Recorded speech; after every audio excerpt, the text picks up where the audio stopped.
My self professor doctor Deepak Singh, allied science specialist. आज एक topic deal कर रहे हैं जिसको बोलते हैं हीव वैक्सीन। क्या है ये हीव वैक्सीन? हीव टीकाकरण, HIV, Haemophilus influenza bacillus bacteria. यह एक बैक्टीरिया का बैक्टीरियल डिजीज से प्रिवेंट करने वाला वैक्सीन है। बैक्टीरिया का नाम भी हीमोफिलस इन्फ्लुएंजा बोलते हैं। इन्फ्लुएंजा का मतलब ये नहीं कि वो वायरस है, इसे हीमोफिलस जुड़ा हुआ है, इसका मतलब ये बैक्टीरिया है। हीमोफिलस बैक्टीरिया यह भी एक डेंजरस बैक्टीरिया है। यह बैक्टीरिया नॉर्मल में हमारे बॉडी में कभी कभी नेजोफेरिंग्स में या नोज में रहता है, या आई में कंजंक्टिवा में भी रहता है। अगर किसी कारण से, ऐसे तो यह अपॉर्चुनिटी फॉर्म में रहता है बैक्टीरिया, अगर किसी कारण से ये बैक्टीरिया अगर ब्लड स्ट्रीम में इंटर कर जाता है तो इसके कारण बॉडी में कई डिजीज डेवलप करता है। जैसे हीमोफिलस से सबसे ज़्यादा न्यूमोनिया, लंग्स का डिजीज, ब्रोंकाइटिस, मेनिंजाइटिस या फिर स्पाइनल कॉर्ड डिजॉर्डर्स। ये जो डिजॉर्डर्स होती है हीमोफिलस का, इसमें 3 ऑर्गन पे ज़्यादा इफेक्ट करता है ये। इसके बाद कभी कभी ओटाइटिस मीडिया, मिडिल ईयर में inflammation, sinusitis, tonsillitis, pharyngitis, laryngitis, यहाँ भी ये डिजीज प्रोड्यूस करता है। लेकिन ये सब जगह अगर डिजीज प्रोड्यूस करता है तो ठीक हो जाता है। लेकिन दिक्कत कहाँ पे होती है? अगर ये मेनिंजाइटिस प्रोड्यूस करता है तब, या अगर निमोनिया प्रोड्यूस करता है तब। ये जो हीमोफिलस का जो साइड इफेक्ट होती है ना, ये बहुत ज़्यादा डेंजरस फॉर्म होती है, कभी कभी लाइफ थ्रेटनिंग भी हो जाती है ये। इसीलिए इस वैक्सीन को लेना अनिवार्य है। अब बात करते हैं ये वैक्सीन कब देते हैं, किस समय देते हैं, बात करते हैं उसको। देखिए, तो अभी हम लोग जिक्र किया इस पे कि किस लिए देते हैं, ये बता दिया आपको। अब ये जो वैक्सीन है, इसको, ये तो बैक्टीरियल डिजीज है, बता आपको। इसका सबसे पहला आता है नॉर्मल एज। नॉर्मल एज, एक बात और भी याद रखना होगा कि ये जो बैक्टीरिया है सबसे ज्यादा 2 साल से कम के बच्चों पे ज्यादा अटैक करता है। 2 साल से कम के बच्चों पे ज्यादा अटैक करता है, याद रखना होगा।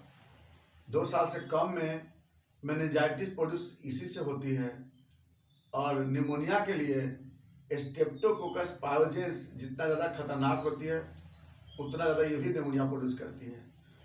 इसलिए 2 साल से कम में बच्चों को देना ये ज़्यादा नेसेसरी होती है। तो इसका नॉर्मल एज जो होती है वह इसमें कुछ डोज के हिसाब से अलग अलग बनाया गया है कि किस एज ग्रुप में कितना इसका डोज रहना चाहिए। देखिए, ऐसे इसका जो 3 तरह का बनाया गया है। एक बनाया गया है 6 वीक से लेकर 6 मंथ तक, एक ग्रुप यह होता है। तो 6 वीक से 6 मंथ। दूसरा जो ग्रुप होता है ये होता है 6 मंथ से लेकर और 12 मंथ तक।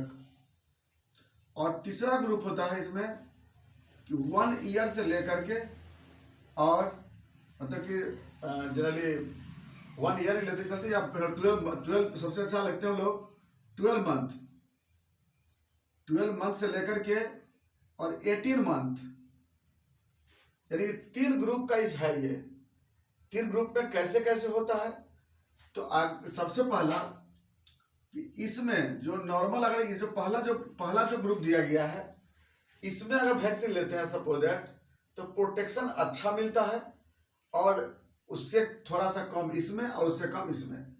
तो पहला जो ग्रुप दे दिया गया वैक्सीन, तो इसको जो वैक्सीन देते हैं तो इसके लिए नंबर ऑफ डोज 4 होता है, याद रखना होगा। फर्स्ट ग्रुप के लिए, तो इसके लिए जो होती है, जो 6 वीक से लेकर के और 6 महीने के लिए दे देते हैं, प्रोटेक्शन अच्छा होता है। और इसके लिए जो नंबर ऑफ डोज होता है 4 डोज देते हैं। अब 4 डोज इसके लिए होती है, किसके लिए? पहला के लिए। 4 डोज में क्या होता है? पहला डोज, फर्स्ट डोज कब देते हैं? 6 वीक से लेकर के और 10 वीक तक। दूसरा डोज 10 वीक से लेकर के और 14 वीक तक, और तीसरा डोज 14 वीक से लेकर के 18 वीक तक, और बूस्टर 18 मंथ। यह है किसका? पहला शेड्यूल। जो पहला जो दिया गया 6 वीक से लेकर 6 महीना के जो पहला शेड्यूल जो होती है, उसमें हमें 4 डोज देना पड़ता है। वो शेड्यूल सबसे अच्छा होता है। वो शेड्यूल से इस शेड्यूल जो देते हैं ना, इस शेड्यूल में बच्चों को कोई भी डिजीज होने की जो हीमोफिलिया इन्फ्लुएंजा जो बोल रहे हैं, इस तरह का इफेक्ट बहुत कम होता है। इसलिए ये जो दिया गया है ना, ये सबसे अच्छा होता है। दूसरा जो होती है, दूसरा जो फेज, उसमें अगर आप चाहते हैं देने के लिए और छूट गया तो क्या करेंगे? तो दूसरा फेज में देंगे ना। तो इसमें हम लोग को मात्र 2 ही डोज देना पड़ेगा। इसमें हम लोग 2 डोज देते हैं। कौन सा देते हैं? एक देते हैं कब? जैसे जिस समय आ जाए 6 मंथ से लेकर के 12 मंथ के बीच में पहला डोज, इसमें 2 डोज देते हैं। फर्स्ट डोज 6 मंथ से लेकर के और 12 मंथ, और इसका एक दूसरा डोज होता है, बूस्टर बोलते हैं इसको। बूस्टर डोज का होता है 18 मंथ पे। तो इसमें 2 ही डोज देते हैं। लेकिन इसमें क्या होता है, थोड़ा सा बच्चों को रिस्क ज़्यादा हो जाती है। थोड़ा सा निमोनिया वगैरह होने की खतरा, या मेनिंजाइटिस होने की खतरा, या फ्रेंजाइटिस का खतरा इसमें थोड़ा ज़्यादा होगा। और अब आते हैं तीसरा ग्रुप। तीसरा ग्रुप होता है कि जब वो भी छूट गया अगर बाय द वे, तब क्या है, तो एक ही वैक्सीन लेना पड़ेगा 18 महीने पे। तो इसका रिस्क ज़्यादा होगी। तो ये 3 वैक्सीन हो गया, 3 तरह का ग्रुप हो गया। अब ये तो हो गया मेरा क्या, एज के बारे में। एज समझ गए, डोज समझ गए। अब चलिए, अब बात करते हैं हम लोग इसको देते कितना है और कहाँ पे देते हैं।